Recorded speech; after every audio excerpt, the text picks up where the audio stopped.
मेरा नाम है डॉक्टर पुरु धवन और आज इस वीडियो में हम बात करने वाले हैं पैरालिसिस के बारे में। इस पैरालिसिस यानी लकवे को थोड़ा सा गहराई से समझने की कोशिश करेंगे कि आखिर में पैरालिसिस होता क्या है। पैरालिसिस यानी आपके शरीर की किसी हिस्से का काम ना कर पाना, चाहे वो आपका हाथ हो, चाहे वो आपका पैर हो, चाहे वो आपकी ज़ुबान हो। किसी भी वजह से अगर आपका कोई भी शरीर का अंग काम करना बंद कर देता है तो इसको हम कहते हैं लकवा यानी पैरालिसिस। अब सवाल उठता है कि ये पैरालिसिस किन किन वजह से हमें देखने को मिल जाता है। अगर किसी भी वजह से आपकी रीढ़ की हड्डी पे चोट लगती है तो हमें देखने को मिलता है कि शरीर का जो निचला हिस्सा होता है, चोट से नीचे का हिस्सा, वो काम करना बंद कर देता है। दूसरा कारण सबसे बड़ा होता है वो है ब्रेन स्ट्रोक। अगर आपके ब्रेन के अंदर किसी टाइप का क्लॉट आया है या ब्रेन हैमरेज हुआ, नस फटी है, तो दिमाग का एक हिस्सा काम करना बंद कर देता है। अब दिमाग के हिस्से के काम बंद करने की वजह से नुकसान क्या होता है कि हमारे हाथ पैर को चलाने की क्षमता चली जाती है। क्यों? क्योंकि ब्रेन का वो हिस्सा जहाँ पे क्लॉट आया था, ब्रेन हैमरेज हुआ था, वो हमारे हाथ पैर को चलाता था। तो दूसरा कारण हमारा हो गया ब्रेन स्ट्रोक। तीसरा कारण होता है पॉइजनिंग। अगर किसी भी वजह से हमने कोई गलत चीज़ खा ली, कोई पॉइजन खा लिया जिससे हमारे नर्वस सिस्टम को बेकार कर दिया, तो उस कंडीशन के अंदर भी बॉडी में पैरालिसिस हो जाता है। तो ये मुख्य कारण होते हैं किसी के भी पैरालाइज होने के, लकवे होने के। मगर इसमें सबसे बड़ा कारण होता है ब्रेन स्ट्रोक, यानी ब्रेन के अंदर किसी टाइप का क्लॉट आना या ब्रेन हैमरेज होना। क्यों सबसे बड़ा कारण है? क्यों ये हमें 95% से ज़्यादा केसेस के अंदर देखने को मिलता है लकवे के? क्योंकि इसके पीछे जो कारण है वो बहुत कॉमन है। अगर आपका बीपी हाई रहता है तो ब्रेन स्ट्रोक होने की संभावना ज़्यादा है, ब्रेन हैमरेज होने की संभावना ज़्यादा है। इसकी वजह से आपको लकवा हो सकता है। अब बीपी तो हर दूसरे इंसान को होता है, चलिए कोई बात नहीं। अब चलते हैं डायबिटीज़ के ऊपर। हर दूसरे घर में मिलती है, मगर अगर आपको डायबिटीज़ है तो खून के अंदर थक्के भरने की संभावना बढ़ गई। तो ये खून का थक्का अगर आपके ब्रेन के अंदर चला जाता है तो ब्रेन के हिस्सों को प्रॉपर तरीके से ब्लड नहीं पहुंच पाता और ब्रेन का हिस्सा डैमेज हो जाता है। इसी वजह से, क्योंकि जो ब्रेन स्ट्रोक है, ब्रेन के अंदर जो क्लॉट आ रहे हैं, वो बहुत कॉमन बीमारियों की वजह से होता है, बीपी की वजह से, शुगर की वजह से, कोलेस्ट्रॉल की वजह से। इसलिए ब्रेन स्ट्रोक सबसे बड़ा पैरालिसिस का कारण होता है। अब सवाल ये उठता है कि पैरालिसिस को तो हम समझ गए, शरीर के हिस्से का काम ना कर पाना, और उसमें ये भी समझ गए कि अगर किसी तरह से चोट लगती है या दिमाग को नुकसान पहुंचता है या पॉइजनिंग की वजह से ये हो जाता है। तो हम ये तो समझ गए कि पैरालिसिस के होने के सबसे बड़े कारण बीपी, शुगर, कोलेस्ट्रॉल है। अब इसे अगर हम कंट्रोल करके चलते हैं तो हम फ्यूचर के अंदर लकवे से बच जाते हैं। अगर हम अपनी लापरवाही बनाए रखेंगे, मीठा खाएंगे, बहुत ज़्यादा कोलेस्ट्रॉल अपनी बॉडी में रखेंगे, वजन बढ़ाएंगे या बीपी को हाई बढ़ा छोड़ देंगे, तो हमें क्या होगा? लकवे की होने की संभावना बढ़ जाती है। अब सवाल ये उठता है कि अगर किसी को पैरालिसिस हो गया है, वो क्या कर सकता है?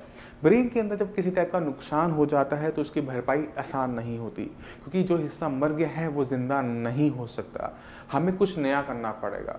तो अगर हम एक पैरालिसिस पेशेंट को अपने सामने रखते हैं और जिस दिन उसको पैरालिसिस हुआ है उस दिन उसको देखते हैं, तो हमें देखने को क्या मिलता है कि पेशेंट बोल नहीं पा रहा, चल नहीं पा रहा, हाथ नहीं काम कर रहे। मगर अगले 6 महीने के अंदर पेशेंट के अंदर सुधार होता है, पेशेंट दोबारा से चलना शुरू कर देता है, हाथ पैर में ताकत आनी शुरू हो जाती है।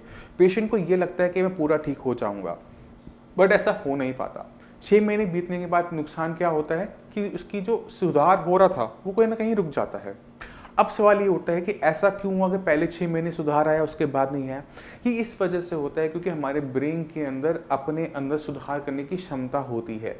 जैसे अगर हमारी बॉडी किसी को चोट लगती है तो वो अपने आप जख्म बनना शुरू करता है, हड्डी टूटती है तो हड्डी फ्रैक्चर जो होता है वो अपने भर जाता है, स्किन भी कट लग जाए तो वो भर जाता है। इसी तरह से जब हमारे ब्रेन को किसी टाइप का नुकसान होता है तो वो उसकी भरपाई करता है, और इस मैकेनिज्म को हम कहते हैं न्यूरोप्लास्टिसिटी। अब पहले 6 महीने के अंदर ये न्यूरोप्लास्टिसिटी ऑटोमेटिक तरीके से ऑन होती है। तो इस टाइम में अगर किसी मंदिर, गुरुद्वारे, कोई भी दवाई, कुछ भी आप करेंगे, आपको उसके अंदर चेंजेस देखने को मिलेंगे। इसी वजह से मैक्सिमम डॉक्टर चाहते हैं कि पैरालिसिस के नए नए केसेस हैं, बहुत पुराना पैरालिसिस का केसेस ना आए, क्योंकि पैरालिसिस जितना पुराना होता चला जाता है, 6 महीने से ज़्यादा हो गया, तो उसको लाइलाज समझ लिया जाता है कि ये अब ठीक नहीं होगा। और ये शायद हम सुनते हैं, अपने रिश्तेदारों से सुनते हैं, अपने आसपास देखते हैं, पर ये सच्चाई नहीं है। क्यों नहीं है? क्योंकि हम सीक्रेट जानते हैं कि अगर हमें पैरालिसिस पेशेंट के अंदर इंप्रूवमेंट लेकर आनी है तो हमें न्यूरोप्लास्टिसिटी को ऑन करना पड़ेगा, ब्रेन के अंदर दोबारा से वो हीलिंग वाली पावर लेकर आनी पड़ेगी।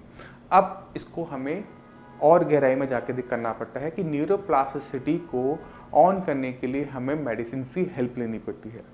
जब हम इसकी हेल्प लेना शुरू करते हैं तो ब्रेन के अंदर न्यूरोप्लास्टिसिटी ऑन हो जाती है, यानी ब्रेन के अंदर अपने आप के सुधार शुरू हो जाता है। तो जब भी हम पैरालिसिस पेशेंट के अंदर ब्रेन के अंदर हीलिंग होनी शुरू होती है तो कुछ चीज़ों को देखते हैं। ब्रेन का जो हिस्सा मर गया है वो जिंदा नहीं हुआ।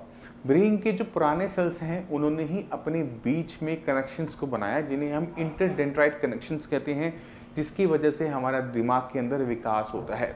जब हम किसी भी तरह से इंटरनेट कनेक्शन पे काम करना शुरू करते हैं तो इनको सिखाना भी पड़ता है। ये जो नया दिमाग का हिस्सा बना है इसे सिखाना पड़ता है। इसलिए पैरालिसिस पेशेंट के लिए एक्सरसाइज रिपीटिशन के अंदर ज़रूरी हो जाती है। यानी अगर पेशेंट को हम साइकिलिंग करवाएंगे तो साइकिलिंग में अच्छा हो जाएगा, अगर पेशेंट को हम चलाएंगे तो चलने में अच्छा हो जाएगा। इसलिए पैरालिसिस पेशेंट को अपनी एक्सरसाइज पे बहुत ज़्यादा ध्यान देना चाहिए और बहुत समझदारी से सिलेक्ट करना चाहिए।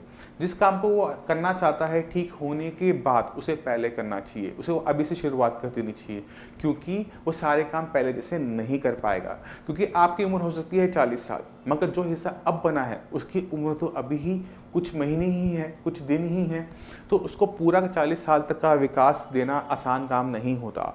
तो इसलिए बहुत केयरफुली हमें सिलेक्ट करनी पड़ती है एक्सरसाइज, और बहुत केयरफुली हमें सिलेक्ट करना पड़ता है अपनी डाइट, क्योंकि हम जो भी खाते हैं उसका सीधा सीधा असर हमारी बॉडी पे पड़ता है और हमारे ब्रेन पे पड़ता है।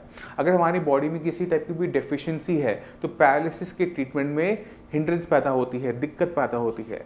तो अगर हम बात करेंगे, अगर हमें एक पैरालिसिस पेशेंट को ठीक करना है तो कुछ चीज़ें बहुत ज़्यादा इंपॉर्टेंट हो गई। पहली चीज़ है न्यूरोप्लास्टिसिटी को ऑन करना, दूसरा है किस टाइप की एक्सरसाइज को हम सिलेक्ट कर रहे हैं, क्या हम सही एक्सरसाइज कर रहे हैं, क्या हम गलत एक्सरसाइज कर रहे हैं। तीसरी एक चीज़ हो गई डाइट, कि हम क्या खा रहे हैं, क्या वो हमारे ब्रेन के लिए अच्छा है, क्या हमारे ब्रेन को वो ताकत दे रहा है, क्या ब्रेन के अंदर वो जो न्यूरोप्लास्टिसिटी है उसको वो हेल्प कर रहा है। तो अगर हम इन सारी चीज़ों को एक साथ काम करते हैं तो हम पैरालिसिस पेशेंट के अंदर बहुत अच्छी इंप्रूवमेंट देखते हैं।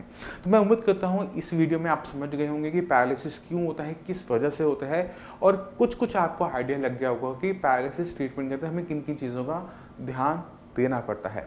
फिर भी आपके माइंड में कोई भी डाउट हो, कुछ भी पूछना चाहते हो, तो शियाज़ के डॉक्टर्स आपके लिए अवेलेबल हैं, साइंस इंजीनियरिंग डॉक्टर्स आपके लिए अवेलेबल हैं। आपने बस अपनी रिपोर्ट्स को अपनी व्हाट्सएप करना है, डॉक्टर्स उनको देख लेता है, समझ लेता है। आप उन्हें कॉल भी कर सकते हैं, वो आपकी जो डाउट्स हैं उन्हें क्लियर कर देंगे, जो आपके लिए सही ट्रीटमेंट होगा वो आपको एडवाइस कर देंगे। अब इसी के साथ मैं आप सभी से चलने की आगे चाहूँगा।